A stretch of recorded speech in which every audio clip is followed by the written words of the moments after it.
Hello, guys. Welcome to the Couch Coaches Summer Edition podcast. So today I want to talk about the NFL's ruling on the national anthem, and I just want to focus on that. So this video, I really wanted to take some time to really, I saw that it came out earlier this week, and I just wanted to take some time to really like marinate it and like let me actually think about it so I can give a real honest opinion about what I think. And I've read several ESPN articles on it.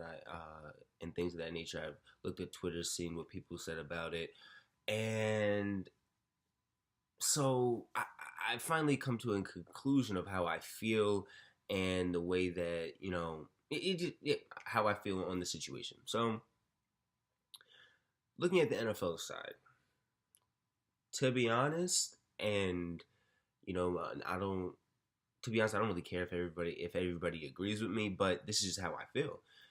Looking at the NFL's perspective and how they see it and how they should have gone about it, I feel like they really did do a good job and went about it the right way.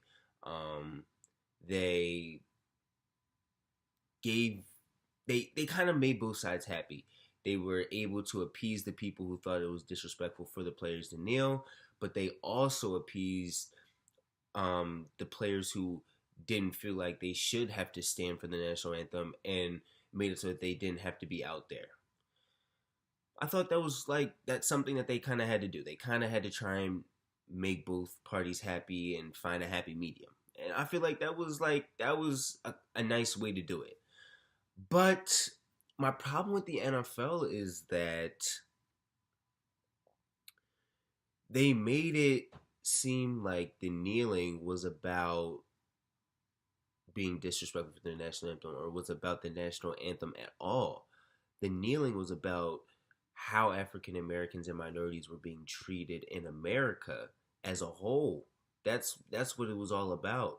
And and the crazy part is that they were appeasing both sides, but 10 years ago the players weren't even outside for the national anthem as it played. They were in the locker room. It wasn't until the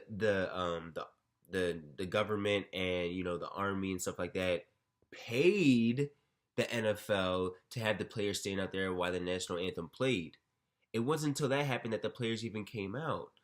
So for them to say that this is unpatriotic not to stand and not to be out there is complete BS. I feel like because it wasn't until that they put money into your pocket that you felt it was patriotic and needed to happen that for these players to be out there.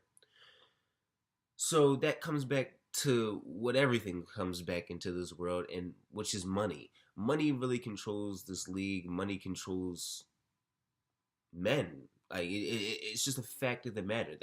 That's who controls this world, and that's who controls the NFL. That's all they care about is the bottom line. But my thing is, if that's what you care about, right, and money is the thing that controls you, then why are you not caring about these social issues that these players are talking about? These players are making you millions of dollars, billions of dollars,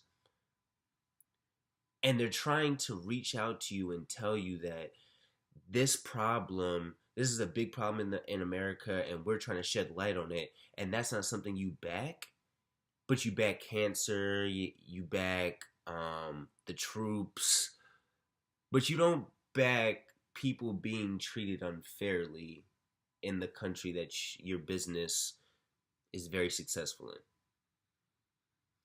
I don't understand it, and that's my problem with them. They're so money driven, and they just so fakely act like they care. And it was the same thing with the concussion issue. Were trying to hide concussions for years. For years, they tried to hide and say that they weren't real and that they were isolated incidents and that football didn't cause concussions. And now look where we're at. Clear as day that concussions are clearly connected to football and head-to-head hits. But of course, they didn't want to admit to that because that would mean that less people would play football, and if less people play football, that would mean less money in their pockets. So this is not the first time that the NFL has been accused of being money hungry and running after money and making sure that their brand is the only thing that looks good and things of that nature. So this is not the first time this has happened. This is a reoccurring thing for the NFL. But moving on, I also wanted to talk about the players' point of view. Look, now it's on the players. I read it in a ESPN article saying how Malcolm Jenkins wasn't going to stop protesting, and that's what we need to happen. That's what needs to happen for change to really happen. Guys can't be scared to pay a fine or be ridiculed, things of that nature. That can't happen. When we think about the civil rights movement, what happened back then, people weren't scared. People were getting arrested. People were getting hosed. People were getting dogs on them, spray, crazy things. But they never let any of those things stop them and stop their movement. And now today, we have rights that they didn't have, that they went to jail for, that they died for, that they got bit for, that they went through so much pain for. Because those people did that and didn't care what people were trying to say or were trying to stop them. They persevered past that. That's what they needed. That's what these players need to do. These players need. If you don't agree that they should be stopping your voice, then don't let them stop your voice. Go out into that field. Still kneel. Still put your fist up. Still protest. Because that's the only way we're going to really make change. Is if we say, we don't care if you take our money. We don't care if you suspend us. We don't care if you do any of those things because our voice is the only thing that matters. And we're going to control the narrative and we're going to create change whether you like it or not. That's the key to really creating change.